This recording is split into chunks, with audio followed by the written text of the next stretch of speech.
Greetings, friends. It's Heidi with Heidonian Living, and today's segment is on the emotional bank account. Now, this fits in nicely, connected so closely, as many concepts are, building those layers as you gain emotional and spiritual health and freedom.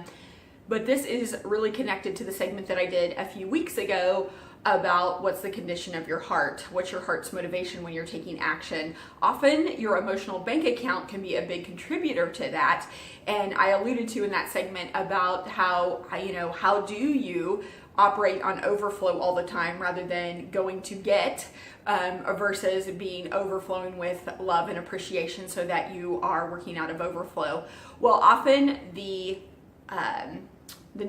bottom line number on your emotional bank account can have a huge impact on that heart of overflow versus one that is frustrated, angry, resentful, whatever. And so really you have several kinds of emotional bank accounts. You have one that is just your general overall, the demeanor of your spirit at the current moment. And that really is an addition of all the other emotional bank accounts in your life added up. Like if you could think about your bottom line emotional bank account, it would be like the balance sheet of a huge corporation that has a whole bunch of holdings, right? You own a whole bunch of different holdings, but your bottom line dollar value is all the pluses and minuses of all those different subsidiaries and things added together.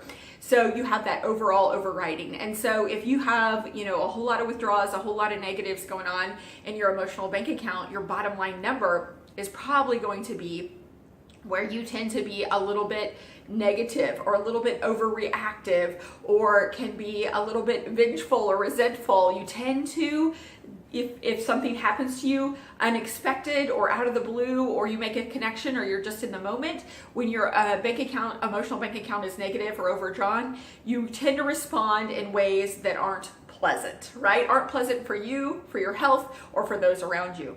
But when your emotional bank account is in a positive balance, that means you have this margin, you have this capacity, you have overflow that allows you to respond better than maybe you really even are because you're on overflow mode.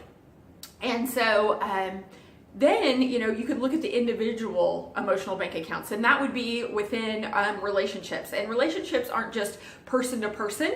They can be your position, your role, or function in a certain organization or a portion of your life. So like, for example, your career, right? You kind of have an emotional bank account balance with your career. You also potentially have one with your boss if you're not self-employed, which I do highly recommend self-employment, but regardless.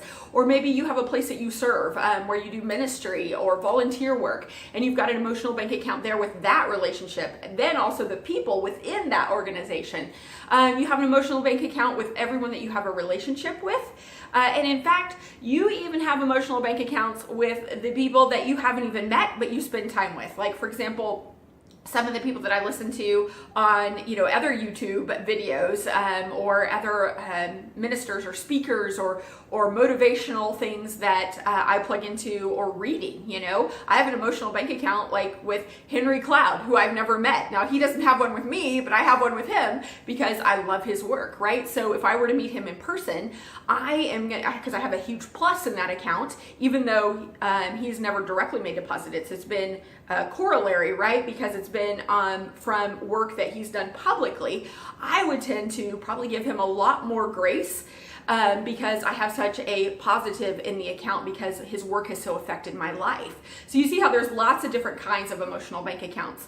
So the thing I want to challenge you today is to ask yourself, what are some of the emotional bank accounts that tend to really drain me?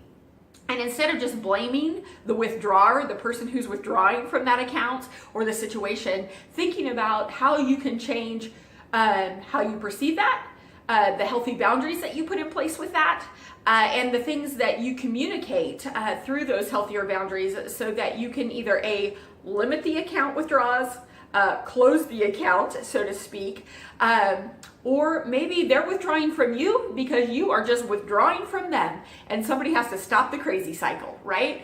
And so, you think about every time you interact, if you're married, I think that emotional bank account is probably one of the ones that affects us most consistently, or or with your children if you have kiddos, because they're in your life so much, right? Like there's no downtime, there's no escaping, there's no respite, because it's constant in your life. And so that emotional bank account is one that probably goes like this a lot more than maybe some of the other relationships. And so thinking about being intentional about making deposits, not in a way that's manipulative, again, watching the motivation of your heart, right? You're not depositing in other people's emotional bank account because you want to deposit back, but thinking about, somebody has to start that, stop the crazy cycle and start that deposit, because when you invest in others, you will see the overflow, right? And then also looking at ways that outside of that relationship that you can make deposits into your emotional bank account so that your bottom line number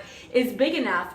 That bottom line number is big enough to maybe offset some of those important relationships that you don't want to eliminate, but right now in this season are negative, right? There are too many withdrawals. And so you need to get your bottom line number positive again by making sure you're doing things either with other relationships that are bigger depositors, or maybe it's in that position or role or career or ministry or volunteer, to making sure that you are bottom line number, keeping your emotional bank account in the positive. So huge concept. I could talk for hours about this, but I'm hoping and prayerful that you're getting the general gist. So I pray that this helps you become more of who you're called to be and find freedom in the process.